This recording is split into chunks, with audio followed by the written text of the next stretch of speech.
2020年，美国海军学会刊文表示，美国应该向私人船只发放私掠许可，允许私人船只在没有和中国发生战争的时候，以个人名义在海上扣押中国商船和物资，袭击中国商人和平民。而且美国人不仅是这么想的，他们还这么准备了。为了能够让武装民船在现代也能有足够的战斗力，实现劫掠的时候是海盗船，不劫掠的时候是商船的特点，美国国防部参考了俄罗斯的集装箱导弹机动列车的设计，搞了一款海基平台的集装箱导弹。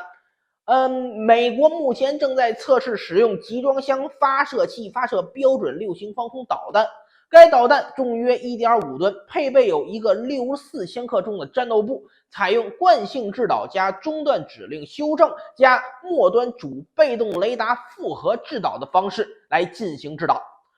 导弹最大射程是370公里，这是一款比较不错的末端打击防空武器，并且如果用来打击商船，也能展现出强大的战斗力。毕竟一般情况下，商船要面对的最多就是带点步枪的海盗，有 RPG 的那就已经可以算是悍匪了。有谁能想到还有美利坚这种不讲武德，直接带着舰载防空导弹来打劫啊！我就是不用锁定，我当火箭弹我直接打，一发导弹下去还不得给整艘船干碎了。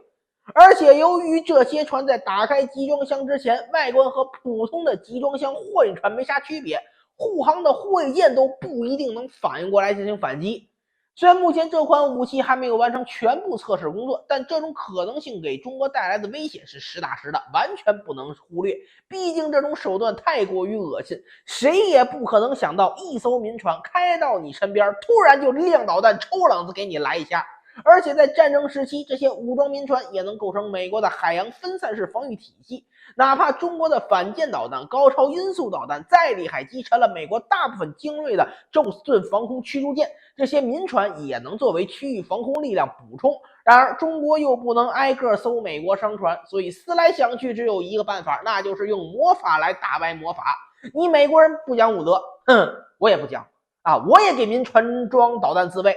你的民船只要敢亮导弹抢劫我，我就也跟着亮导弹揍你，而且我的导弹比你大。这次珠海航展上，我国首次展出了航天科工集团开发的一体化对面打击武器系统发射平台这是一种可以发射大型导弹的4联装导弹打击系统，相配套的还有指挥系统、探测系统、侦察系统，可以对舰船目标实现有效的远程打击。而且这款集装箱导弹最大的优点是通用性非常强，美国的集装箱导弹就只能拿来发射标准6一款导弹，而中国这个集装箱可以根据发射导弹种类不同来对自身状态进行调整。不管你是发射垂直导弹，还是发射小角度发射导弹，也不管你是发射反舰导弹、对地导弹，就连制导鱼雷它都能发射。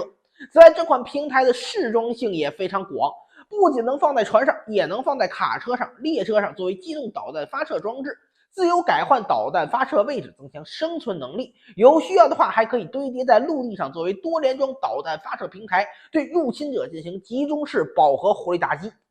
除了上述优点，这款集装箱导弹还有个隐藏优点，那就是能进行远程操作。设计的时候，该集装箱导弹的操作平台那都是被放置在导弹外部，能进行远程无线连接和操作的。也就是说，如果有需要，该武器甚至可以安装在无人战车、无人战舰等无人载具方面，进行远距离无人强火力打击。这是目前其他国家的集装箱导弹所做不到的，提升了该武器本身的使用价值，使其不仅仅是作为一个民船自卫武器出现。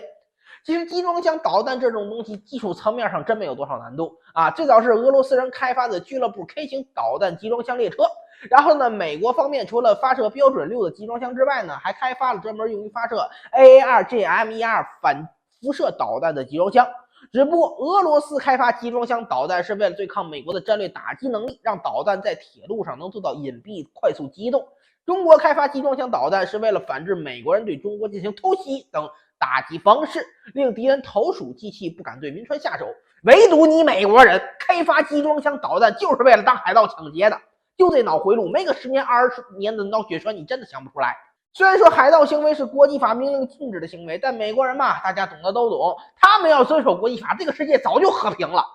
没有人能阻止他们给商船加上导弹去袭击他国的军舰甚至民船。所以在美国人良心靠不住的情况下，想要保护本国公民的合法利益，就只能依靠自己了。这也就是中国开发集装箱导弹的用意。永远不要把国家安全和世界和平寄希望于美国政府的良心这种有可能从来就没在世界上存在过的东西。